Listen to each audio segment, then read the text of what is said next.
अस्सलामुअलैकुम स्टूडेंट्स, आज हमारा 9th class chemistry chapter number 3 का लेक्चर नंबर 5 है। इसमें हम इलेक्ट्रोपॉजिटिव और इलेक्ट्रोनेगेटिव करैक्टर्स को स्टडी करेंगे। ये शॉर्ट सा लेक्चर होने वाला है हमारा, जिसमें हम इलेक्ट्रोपॉजिटिव करैक्टर ऑफ मेटल्स और electronegative characters of non metals को देखेंगे। अगर मैं इसको सिंप्लीफाई करना चाहूँ कि इलेक्ट्रोपॉजिटिव करैक्टर क्या होता है, तो किसी एटम की जो इलेक्ट्रॉन लूज करके एक पॉजिटिव आयन बनाने की जो टेंडेंसी होती है, उसको हम उसका इलेक्ट्रोपॉजिटिव करैक्टर कहते हैं। यानी कि पीरियोडिक टेबल के अंदर वो एटम्स, वो एलिमेंट्स जो कि इलेक्ट्रॉन लूज करके पॉजिटिव आयन बनाने की सलाहियत रखते हैं, उनका जो ये उनकी प्रॉपर्टी है, उसको हम इलेक्ट्रोपॉजिटिव करैक्टर कहते हैं। और पीरियोडिक टेबल के अंदर कुछ ऐसी नॉन मेटल्स भी पाई जाती हैं जो कि क्या करती हैं, इलेक्ट्रॉन गेन करती हैं और नेगेटिव आयंस बनाने की एबिलिटी रखती हैं। तो इस तरह से इनका जो ये उनकी जो प्रॉपर्टी है, ये वाली नेगेटिव आयन बनाने की, इसको हम उसका इलेक्ट्रोनेगेटिव करैक्टर कहेंगे। तो ये थी इसकी सिंप्लीफिकेशन। मजीद हम इसकी एग्जाम्पल के साथ स्टडी करते हैं further. Metals generally have tendency to lose electron. जो मेटल्स होती हैं उनकी ज़्यादा टेंडेंसी क्या होती है, इलेक्ट्रॉन लूज करने की, टू फॉर्म पॉजिटिव आयंस, और इस तरीके से वो पॉजिटिव आयंस बनाते हैं जिनका दूसरा नाम क्या है, कॉल्ड कैटाइंस, जिनको हम कैटाइंस कहते हैं। कैथोड जो है, कैटाइन किससे निकला है, कैथोड से निकला है। कैथोड एक ऐसा इलेक्ट्रोड होता है उसके अंदर, डिस्चार्ज ट्यूब के अंदर, जो कि हमने पिछले चैप्टर के अंदर पढ़ा।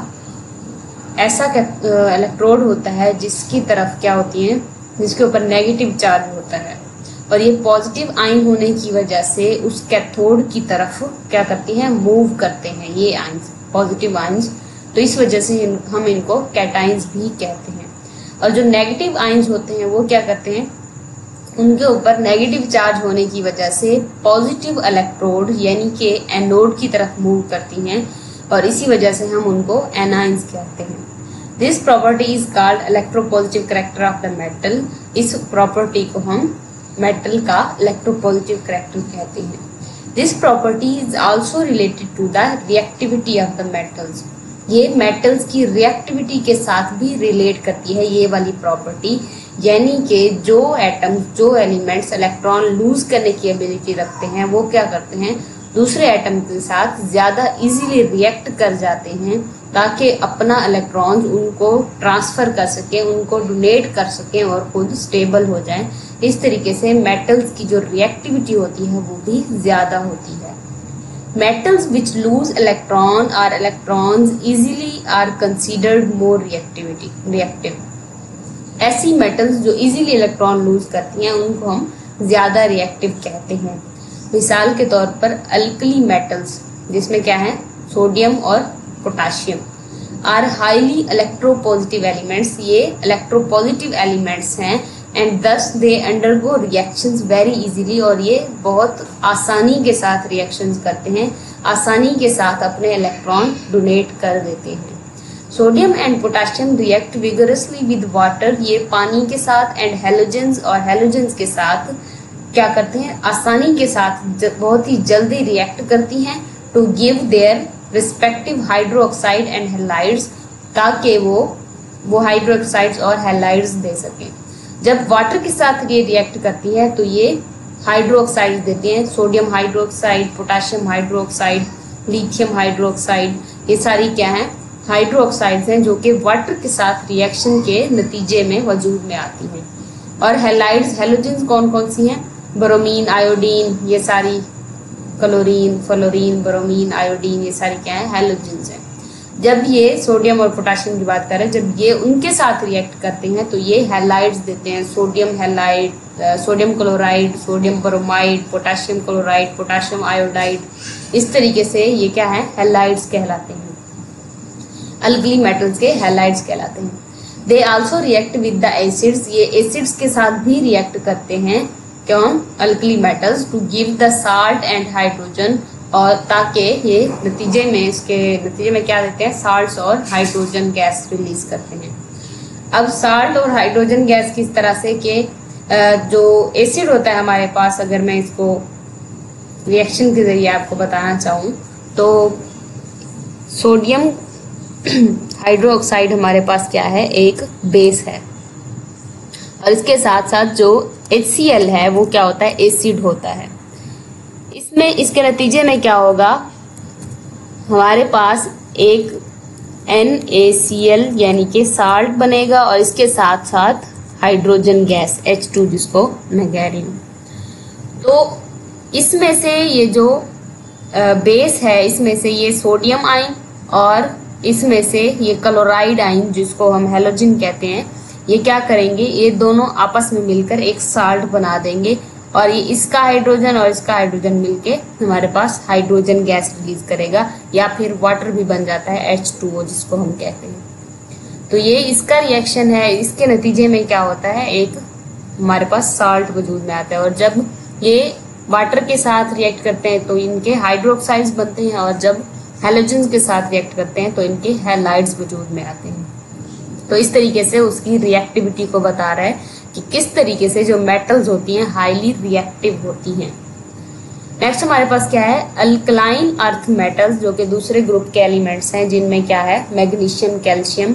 On the other hand lose their outer electrons less easily, ये अब उसकी निस्बत, अल्कली मेटल्स की निस्बत ज्यादा आसानी के साथ अपने इलेक्ट्रॉन लूज नहीं करती, and thus they are less electropositive than the alkali metals.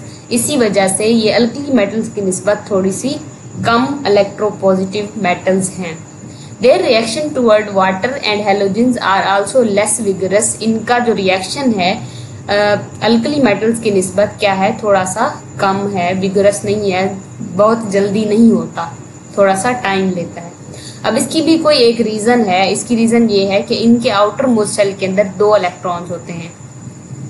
अलबत्ता ये नहीं है कि इनका फर्स्ट शेल ही वैलेंस शेल हो, इनके डिफरेंट शेल वैलेंस शेल में आते हैं, पहला, दूसरा, इस तरीके से।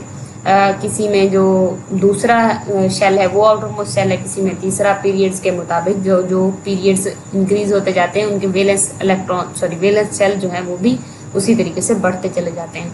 लेकिन इनके आउटर मोस्ट शेल के अंदर, जो भी इनका आउटर मोस्ट शेल है, उनके अंदर 2 इलेक्ट्रॉन्स पाए जाते हैं। तो कुछ हद तक, बात इसको जरा गौर से सुनिएगा, इनकी स्टेबिलिटी तब आती है जब इनका ऑक्टेट रूल कंप्लीट हो, इनके आउटर मोस्ट शेल के अंदर क्या हो, 8 इलेक्ट्रॉन हो।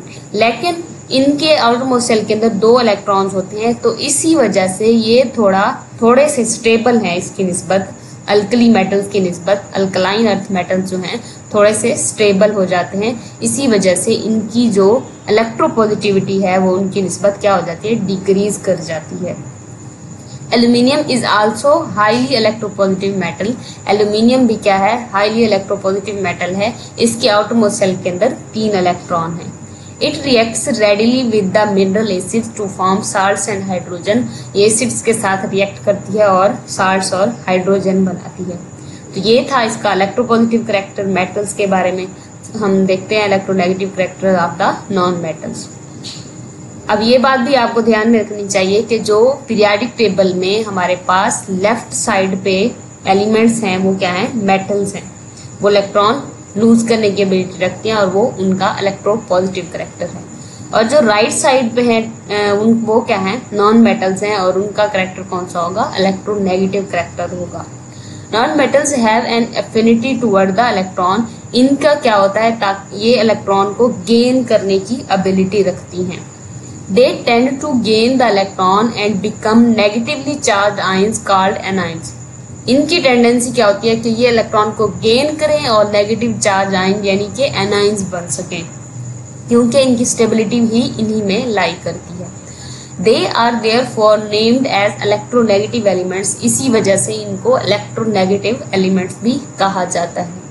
Fluorine is the most electronegative element in the periodic table. Fluorine सबसे ज्यादा जो इलेक्ट्रोनेगेटिव एलिमेंट है वो कौन सा है, फ्लोरीन है।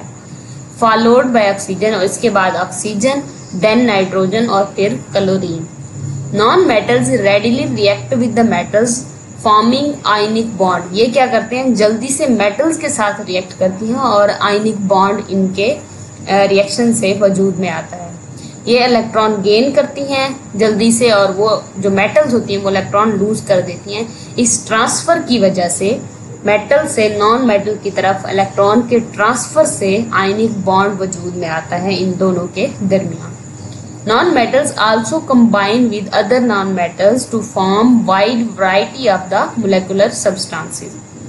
नॉन मेटल्स जो हैं वो दूसरी नॉन मेटल्स के साथ भी रिएक्ट करती हैं और इस तरीके से बहुत ज्यादा वैरायटी के अंदर हमारे पास मोलिकुलर सब्सटेंसेस वजूद में आते हैं। तो ये था थोड़ा सा इलेक्ट्रोनेगेटिव और इलेक्ट्रोपॉजिटिव करैक्टर के बारे में। अगर फिर भी आपकी कोई कंफ्यूजन है किसी भी इस टॉपिक के अंदर किसी भी हवाले से, तो आप कमेंट सेक्शन में पूछ सकते हैं। तो मिलते हैं अगली वीडियो में, तब तक के लिए अल्लाह हाफिज।